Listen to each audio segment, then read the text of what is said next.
Have you ever been sitting quietly, working, minding your own business, and then one email changes everything? Not a bad email, not a bill, not a problem, just news. Unexpected, exciting, slightly terrifying news. Hello and welcome back to English Journey Studio. This is day 12 of your 30-day English journey. We are still at the A2 level. The sentences are a little longer, the vocabulary is a little richer, and today the story gets a little more interesting. Yesterday, Sarah went to the Corner Cup Cafe.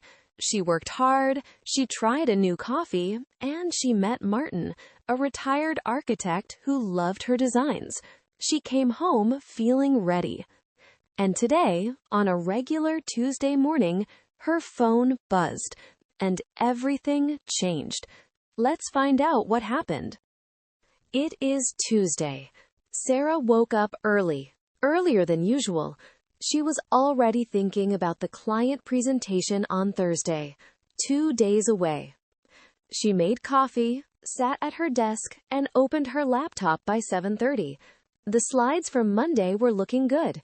The amber and navy color palette was working. She felt calm and focused, the kind of calm that only comes when you know what you are doing. She worked for almost 2 hours without stopping. She added 3 new slides. She adjusted the font on the title page. She replaced 2 images with better ones. By 9:45, she sat back and stretched. Good morning. She reached for her coffee, cold now, but she drank it anyway. Then her phone buzzed. She glanced at it without much interest, probably a notification from her bank, or a newsletter she had forgotten to unsubscribe from. But the subject line stopped her. She picked up the phone and read it again. Brooklyn Creative Awards, finalist notification. Sarah sat very still. She had entered a design competition, the Brooklyn Creative Awards, 6 months ago. She had worked on her entry for 3 weeks, submitted it in May, and then nothing. No reply, no update. She had completely forgotten about it. She opened the email. The email was short, clear, impossible to misread. Dear Sarah, we are pleased to inform you that your entry, Urban Warmth, a visual identity for small Brooklyn businesses, has been selected as one of 12 finalists in the Brooklyn Creative Awards graphic design category. To complete your submission, please upload your full portfolio to our online portal by Friday, June 26th at midnight. We look forward to seeing more of your work. Congratulations and good luck. Sarah read it a second time, then a third. She was a finalist. Out of hundreds, maybe thousands of entries, she was one of 12. For a moment, she felt a rush of pure happiness. She wanted to call someone. She wanted to stand up and walk around her apartment. She wanted to do both at the same time. And then the second thought came. Friday. The portfolio was due on Friday. Her client presentation was on Thursday. She opened her calendar. Tuesday, working on slides. Wednesday, finishing slides. Thursday, client presentation at 10 a.m. Friday, the portfolio deadline at midnight. There were only 4 days, and 2 of the biggest moments of her professional life were happening almost at the same time.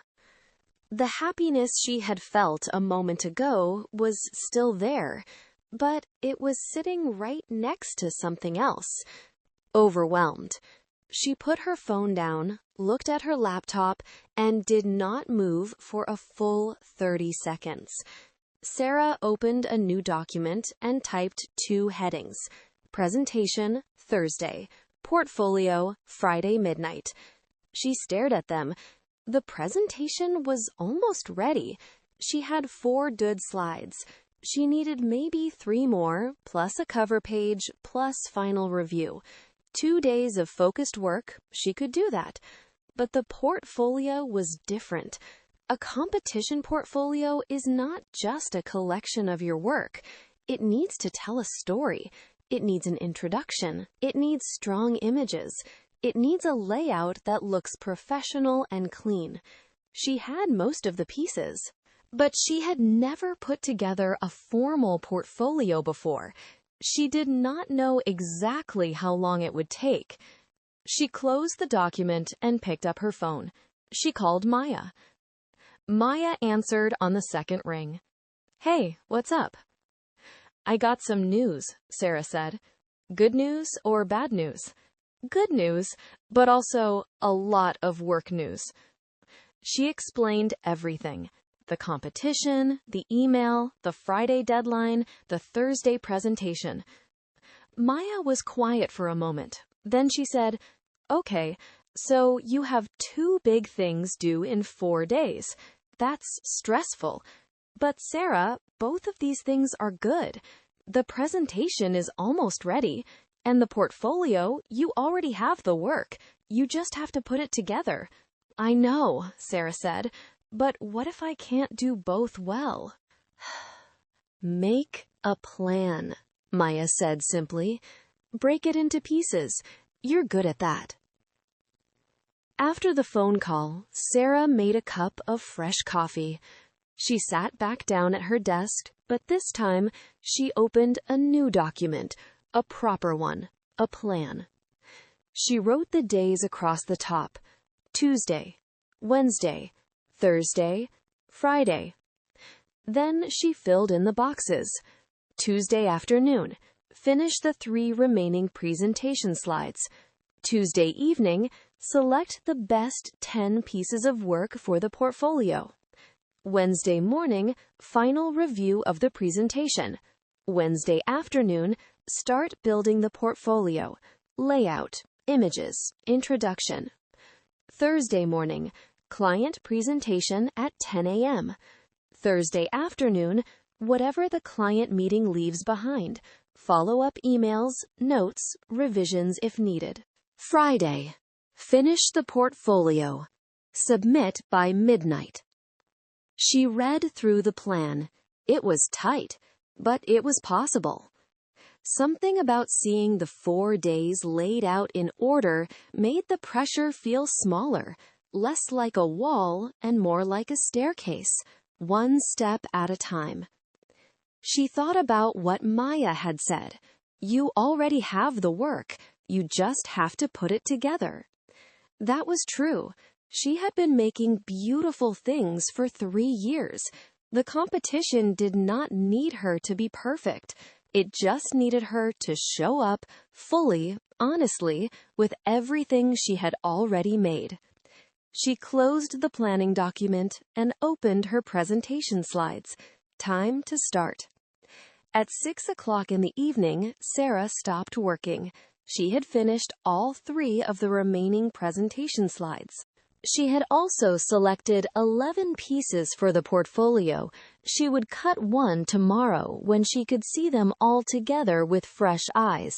She made dinner: simple pasta, olive oil, a handful of cherry tomatoes from the farmer's market. While she was eating, she picked up her phone and opened the competition email one more time. She had been so focused on the work that she had not done the most important thing yet. She had not replied. She pressed reply and typed quickly. "Dear Brooklyn Creative Awards team, thank you so much for this wonderful news. I am honored to be selected as a finalist. I will submit my full portfolio by Friday, June 26th. I look forward to it.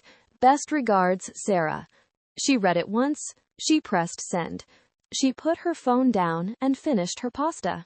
Outside the window, Brooklyn was getting dark. Street lights were coming on. A bicycle passed below, its light cutting through the evening. Sarah thought, 4 days ago, I was sitting in this apartment feeling stuck. Now I have a presentation Thursday and a competition portfolio Friday. She smiled. Still stuck, but in a completely different way. Today, Sarah received unexpected news. She was selected as a finalist in the Brooklyn Creative Awards, a design competition she had entered 6 months ago and almost forgotten about. She felt happy, then overwhelmed. Then she made a plan. Quick vocabulary review. A finalist, one of the last people or entries remaining in a competition. A competition, an event where people try to win by doing something better than others. A portfolio, a collection of your best creative work used to show your skills. A deadline, the date or time by which something must be done. To submit, to send or deliver something officially. An entry, the piece of work you send to a competition. A panel, a group of people who judge or make decisions together. Overwhelmed, feeling like there is too much to deal with at one time. If you finished today's episode, type Day 12 done in the comments right now. Tomorrow is Day 13. Sarah has 1 day left before the client presentation. Keep listening, keep learning. See you tomorrow.